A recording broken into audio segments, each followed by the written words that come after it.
Coach, just looking, what's the most disappointing thing about tonight outside of the loss? I mean, just losing.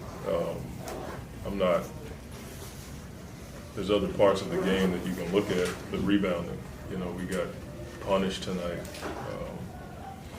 They were a plus 12. We just didn't shoot the ball well. You look at the quarter points. I mean, we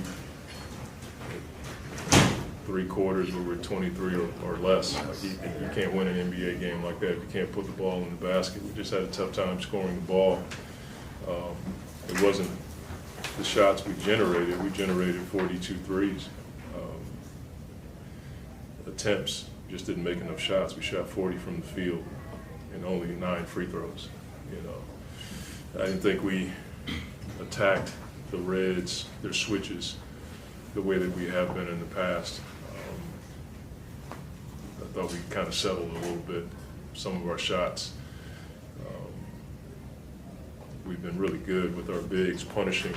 We did it a few times tonight, but not as consistently. I thought we settled a bit. But you have off nights like that. It just, after what we did the other night, you just didn't expect it. And you can look at I always say that you can have high assists if you're making shots. We just didn't make enough shots. We had 22 assists on a really bad night shooting the ball.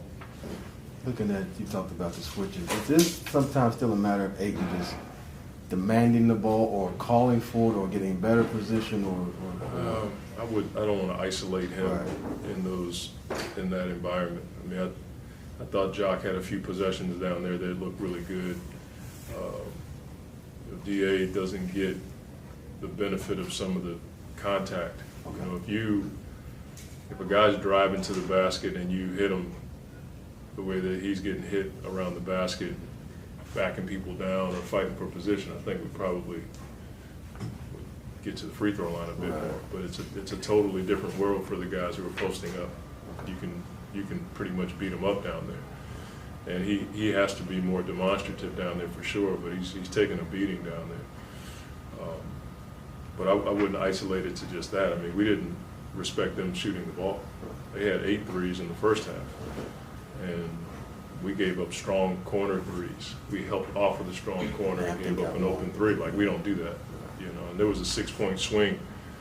I think we had taken the lead or cut it to 1, and they hit 2 big threes back to back, and that was a bit of a momentum shift before halftime. So I don't know if it's a schematic thing or we just didn't respect their shooters or they just got hot. Some of the threes they hit, they just knocked down shots over a contested hand. So I just told our guys, it's a tough night. You know, it happens in the NBA. Did you like the looks that you got on the offensive end? They were okay. I didn't think that they were in rhythm. Okay. The way that we had, like the other day, it was like pop, pop, out shot, you know, or it was an action shot. There was a time where we weren't getting off the ball and we were staring at what we thought was a mismatch because they were switching as opposed to just moving it around. When we did it and drove the ball and when we got the ball down the floor and played in 0.5, it looked a lot better, but there were some possessions where it looked a little sticky. Lastly, just coming, finish the road trip in Miami. You had a couple of days in between. What are things you want to, not necessarily clean up, but address? No, I just think we need to obviously get some rest. Right. This trip has been a weird trip for our guys. Traveling east and then kind of settled when we went to Minnesota. Yesterday was a weird day, just traveling all day with the hurricane and all that. It just became, try not to acknowledge it, but we all kind of felt it. And we got in the gym this morning to try to get ourselves moving around, but going to Miami would be a great win for us to go down there and reestablish the kind of basketball that we're typical or known for playing. That's all I got. Thanks, Coach. Yep. Thanks, Coach. Yep, thank you.